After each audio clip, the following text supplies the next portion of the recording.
दवाखान्याचं tension खल्लास. हॉस्पिटलमध्ये रांगा लावायची गरज नाही. सरकारी हॉस्पिटलमध्ये इकडं तिकडं लाईनमध्ये उभं राहून तासन तास डॉक्टरची वाट बघायची गरज नाही. आयुष्यमान भारत प्रत्येक जिल्ह्यामध्ये 30-30, 40-40 हॉस्पिटल या योजनेत आहेत.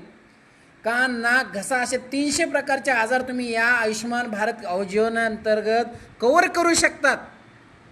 70 वर्षाच्या पुढे जर तुमच्या घरात कुणी असेल तर त्यांच्यासाठी वयवंदना योजना आहे. आता आजी आजोबाला इकडे तिकडे फिरण्याची गरज नाही.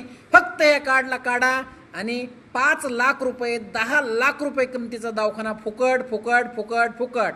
आजी आजोबा, ताईमाई, अक्का, राशन कार्ड आहे, आधार कार्डला नोंदणी आहे, मग कशाची वाट बघताय? हे एवढं भारी कार्ड तुम्ही अजून काढलं नाही. कारण काय? घरी बसून काय करणार आहेत? त्यामुळे मित्रांनो, हे कार्ड आजच काढा आणि आपलं कुटुंबाचं आरोग्य स्वतः वरदानयुक्त करण्याचा प्रयत्न करा. अधिक माहितीसाठी व्हॉट्सअपला मेसेज करा, कॉल करा.